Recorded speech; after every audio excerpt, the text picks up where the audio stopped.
Sir ఆ ఫ్లెక్సీలో నిజంగా ఆ పేరు ఊరు లేకుండా ఎవరు పెట్టారో కానీ వాస్తవంగా అందులో పాయింట్లన్నీ కూడా అంటే పేరు అవి పెడితే చదివినట్లయితే కేసులు పెడతారని భయం ఉంటది కదా, రెడ్ అదే బుక్ గోల్ కేసులు ఉంది కదా. పెడతారో ప్రజల అభిప్రాయం బాగా శుభ్రంగా అందులో ఏం పెట్టారు క్లియర్ గా పాయింట్లు చదివితే ఏమయ్యా జగన్ ఎంత పని చేసావయ్యా నువ్వు అంటే ఈ చంద్రబాబు నువ్వు ఏ రోజు కూడాను ప్రజల ముఖము సంక్షేమం ముఖము చూడనటువంటి చంద్రబాబు నువ్వు సంక్షేమం ఆలోచన చేసేట్టుగా చేశావు.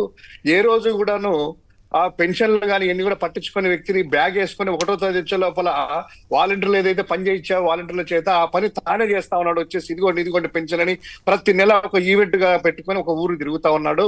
అదే విధంగా నాడు నేడు బళ్ళు పెట్టావు కదా, ఏ రోజైనా వాళ్ళు ఆయన 14 సంవత్సరాలు ముఖ్యమంత్రిగా ఉన్నప్పుడు ఏ రోజు కూడాను స్కూళ్ళ ముఖం కూడా చూడని వ్యక్తిని ఈ రోజు నువ్వు కట్టించిన స్కూల్స్ లో నువ్వే ఇచ్చిన బెంచ్లో నువ్వే ఇచ్చినటువంటి ఆ యొక్క స్క్రీన్ మీద పాఠాలు చెప్పుకుంటూ నువ్వు ఇచ్చిన అమ్మఒడిని తన ఒడిగా మార్చుకుంటున్నాడు. అంటే ఏది కూడా నువ్వు చేసిన పనులను తూచా తప్పకుండా నీ ఆలోచనలు చిన్న వయసు అయినా కూడా నీ ఆలోచనలు ఫాలో అయ్యేట్టుగా చేశావు.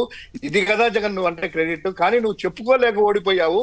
నువ్వు చేసింది కూడా వాళ్ళు చెప్పుకుంటున్నారు అనేటువంటి సారాంశంతో క్లియర్ కట్ గా ఒక 14 అంశాల వరకు ఆయన ఎవరు రాశారో కానీ వారు రాసినటువంటి సారాంశం అంతా కూడాను జగన్ గారు చేసినటువంటి మంచి పని అంతా కూడా తను చెప్పుకోలేకపోయాడు.